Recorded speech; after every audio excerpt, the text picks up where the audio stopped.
I found out my husband could speak on our wedding night, right after I said I do. One moment, I was standing in a luxury hotel suite in Portland, ready to start my new life with the man I believed had been mute since childhood. The next moment, he looked me straight in the eyes and said my name out loud. "Maya, we need to talk." My bouquet slipped from my hands. My heart stopped.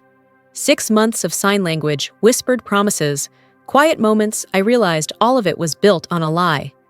And when he confessed my own mother helped him deceive me, the ground disappeared beneath my feet. I kicked him out that night. I thought the worst was over. I was wrong because the next day his manipulative ex-wife showed up. My mother revealed a secret debt, and a truth I never expected was waiting for me.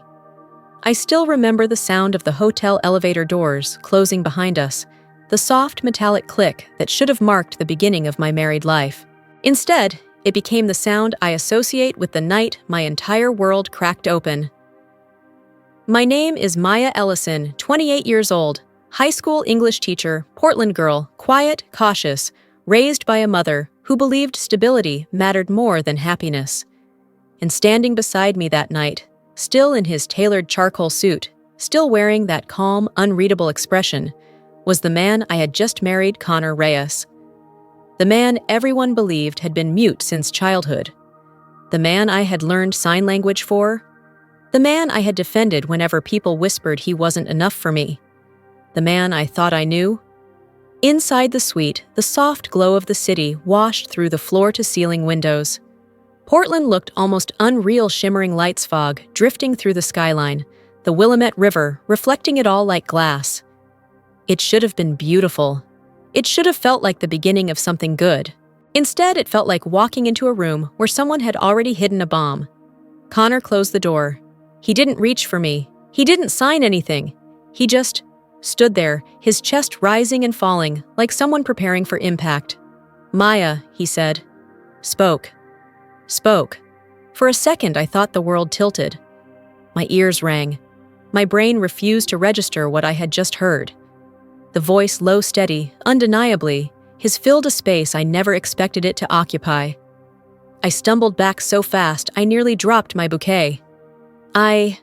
What? My throat closed. "Connor, what did you just—" He took one step forward, hands slightly raised, like I was a frightened animal. He didn't want to startle. "I need to tell you everything," he said quietly. "Not tomorrow, not later. Tonight." My heart slammed into my ribs. My body felt cold and hot at the same time. I was shaking before I realized it. "You can talk," I whispered, barely getting the words out. "You've been able to talk this whole time." His jaw tightened. His eyes, those soft, gentle brown eyes I thought I understood, looked heavier than I'd ever seen them. "Yes," he said. "I've never been mute, not a day in my life." My bouquet hit the carpet.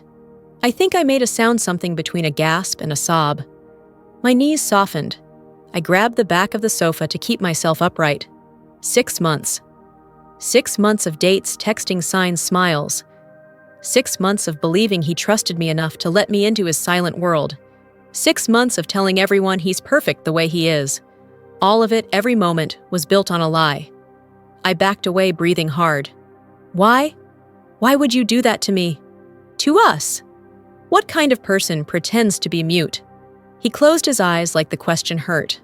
Because I needed to know who you really were. I laughed, a sharp, broken sound.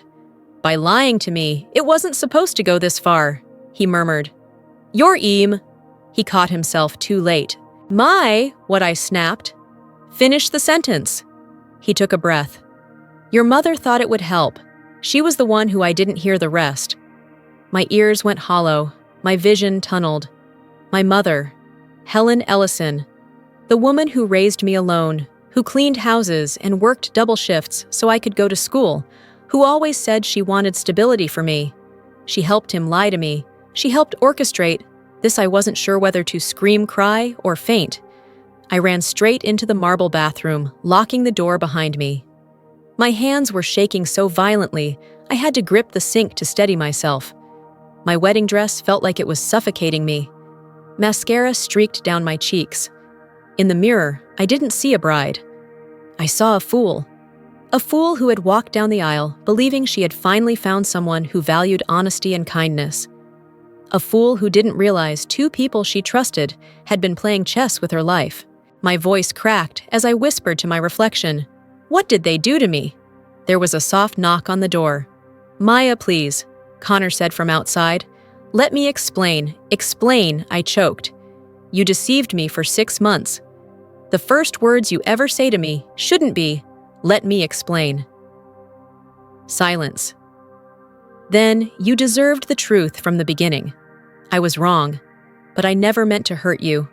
I unlocked the door, not because I forgave him, but because I wanted to see the face of the man who believed I could be tricked into love.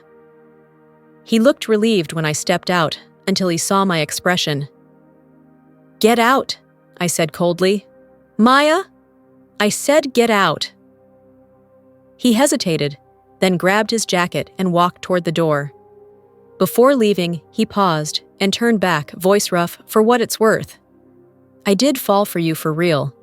Nothing about that was fake." I didn't answer. I didn't trust a single word from his mouth anymore.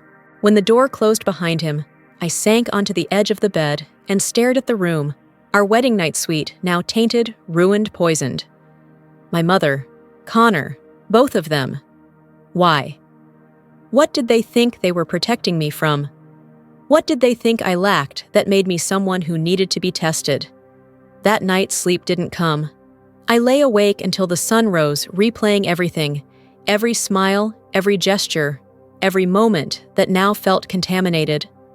And somewhere inside me, anger began to bloom, deep, sharp, alive. Because if they thought I was the kind of woman who would quietly accept this, they had no idea who I really was. Before I tell you what happened the next morning, let me ask you something. If you discovered your husband had lied about something this big, would you stay and listen, or would you walk out like I did? If you think what he and my mother did was completely wrong, just type 10 in the comments. The next morning, sunlight streamed through my blinds, like nothing had happened, like the world hadn't tilted under my feet.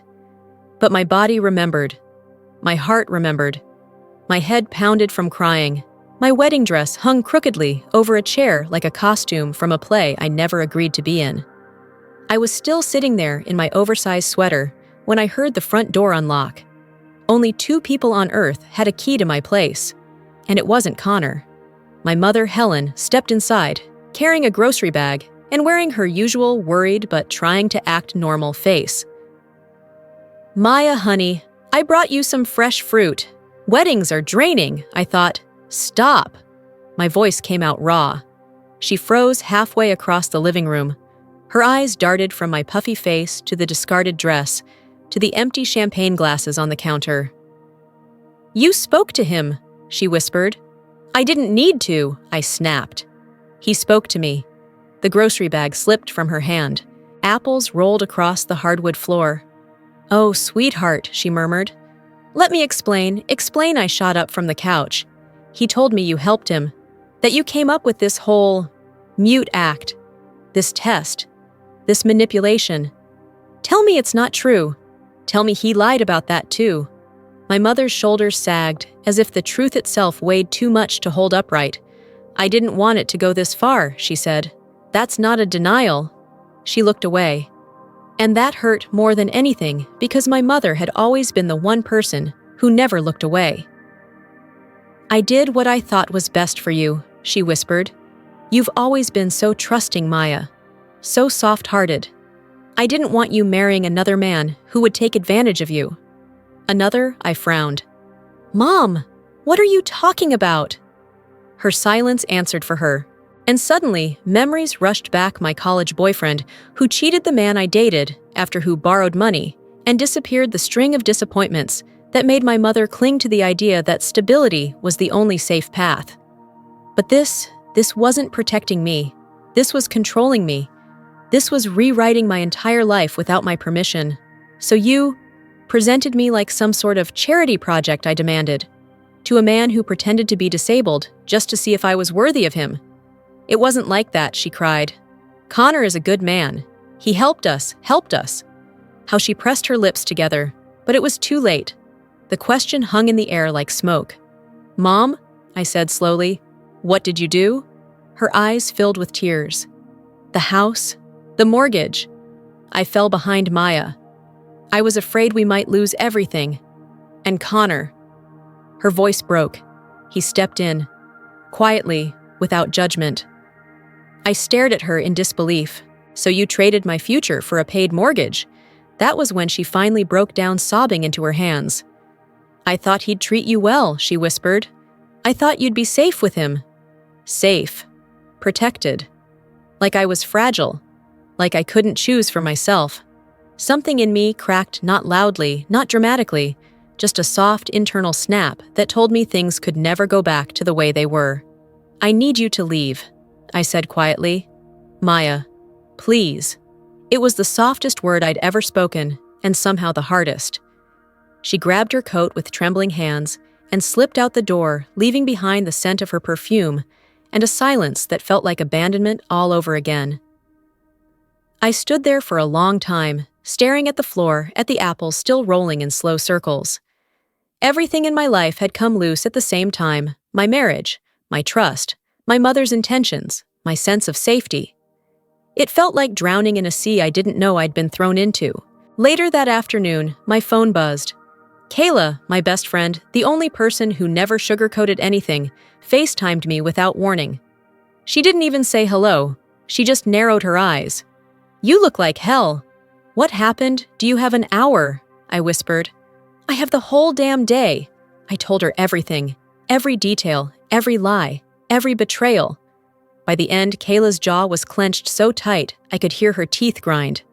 That man lied to you for 6 months, she snapped. Your mom lied to you for even longer. And you're sitting there wondering if you're the problem. Absolutely not. No. Hell no. I don't know what to do, I said. Part of me wants to run. Part of me wants answers. Good, she replied. Ask for answers. But you call the shots from now on. Not him, not your mom. You. Her words settled into me like warm concrete, heavy grounding, unignorable. And that's how I ended up texting Connor later that evening. We need to talk. 1 hour. Willow Creek Park. No lies. If you lie to me again, I walk away forever. He replied in seconds. I'll be there. And this time, I tell you everything. No matter how ugly it is. Willow Creek Park was cold that night, the kind of cold that made my breath puff into clouds. I stood under a street lamp, arms wrapped around myself, waiting. Then I saw him, tall, still hands shoved in his coat pockets, looking nothing like the confident man I married. Maya, he started, but I lifted a hand. No starting with excuses. No softening the truth.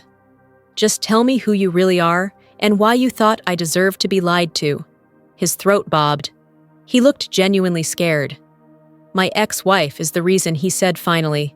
Her name is Veronica, and what she did to me destroyed everything I believed about love.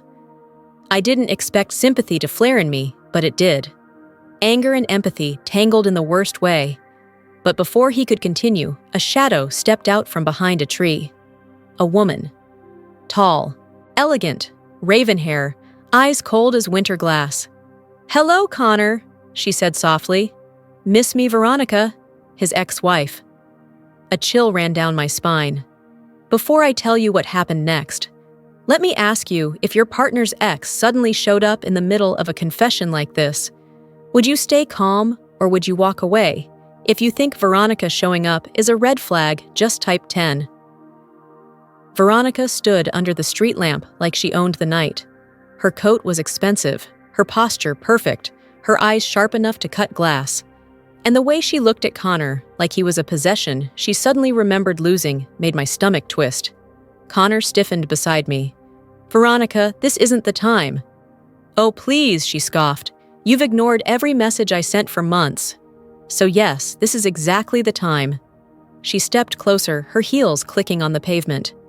I could smell her perfume before she even reached me, cold, floral, familiar in a way I hated. You must be Maya, she said, tilting her head. The new wife. Ex-wife, I corrected. Or at least, soon to be. Her lips curled. You don't belong with him, Veronica, Connor warned. But she wasn't talking to him anymore. Her gaze was locked on me, like she was testing my seams, checking for cracks. "You know what he did to me?" she asked. "Do you know what it's like being married to someone who shuts down anytime you get too close?" He didn't talk then either, mute, silent ice. Connor's jaw clenched. "That's enough," he said. But she kept going. He didn't trust me. And when I finally broke from that pressure, he painted me as the villain. "You think he changed for you, sweetheart? He just found new ways to lie." I felt something hot burn behind my eyes. Her words hit places I didn't want them to. "Stop," Connor snapped. "You cheated. You stole from me. You nearly destroyed my business. Don't twist the truth." Veronica finally flinched, but only for a second. Then she turned those cold eyes on me again. "You can't fix him." And with that, she walked away, heels echoing through the empty park like a warning. Silence settled over us, heavy and suffocating. "Is she right?" I whispered. Connor stepped closer, desperation in his voice. "No! Maya! She's not right. But she's not lying about everything." My chest tightened. "I didn't talk to her either," he said quietly. "Not really." I shut down. I thought silence was safer than conflict, and I convinced myself that if someone truly loved me, they'd understand that. He dragged a hand through his hair, frustrated with himself. "When she betrayed me, it confirmed every fear I had. And when I met you, you were different, kind, patient. It terrified me. I thought if I showed you everything at once, you'd run. So I let your mom convince me that pretending to be mute would buy me time." "A terrible decision," he added softly. "The worst of my life." I wrapped my arms around myself, the cold finally seeping through my coat. "I needed the truth," I whispered. "Not a performance, not a test." "I know." His voice cracked. "I know I broke something in you, and I'm ready to spend the rest of my life fixing it if you'll let me." I didn't answer, not then. My heart was too raw, my head spinning too fast. Days passed. Long, quiet days filled with more thinking than I'd done in years. I kept replaying everything: my mother's desperation, Connor's fear, Veronica's bitterness. It all pointed to one truth: people hurt each other when they're afraid. Afraid to lose. Afraid to be abandoned. Afraid they're not enough. And somewhere inside that mess, I had to figure out what I wanted. That answer came unexpectedly, wrapped in 2 pink lines on a pregnancy test. I stared at the result, my breath catching. A baby. Connor's child. Our child. Fear surged first, sharp, dizzying. But then something steadier followed: warmth. Not because a baby fixes anything, but because it made things real. Because I suddenly imagined a future that wasn't built on fear, but on choosing better, choosing growth, choosing truth. I called Connor. He came to my house within 10 minutes, breathless, eyes wide. When I showed him the test, his knees nearly gave out. "Maya," he whispered, tears pooling in his lashes. "I will be whatever you need. A co-parent, a friend, a partner, anything. You don't owe me a relationship to have my support." It was the first time he'd ever put my freedom above his fear of losing me. And that, more than the baby, more than his promises, was the thing that finally reached me. "Connor," I said softly, placing a hand over my stomach. "I'm not choosing you because of this baby." He looked terrified of the next words. "I'm choosing you," I continued, "because you're trying, because you're learning, because you're finally showing up." A single tear slipped down his cheek. "Then let me show up for the rest of our lives," he whispered. 1 year later, we stood on a small stone bridge in Florence sunlight, spilling over the Arno River. Hazel asleep in the stroller beside us. Connor took my hand, pulled out a ring, not flashy, not performative, just beautiful. "No tests," he said, "no lies. Just love, just us. Will you marry me again, this time for real?" I didn't cry. I smiled. "Yes." Hazel stirred in her stroller, the river shimmered, and for the first time in a long time, my heart felt whole. Not perfect, not healed overnight, but whole because we chose to build something honest on top of everything we survived. And that, to me, is what love really is. Before I let this story end, let me ask you something. How did this journey make you feel? If you were touched by this story, type 100 in the comments. I'd also love to know you're watching from which country. And if this story meant something to you, please share the video so more people can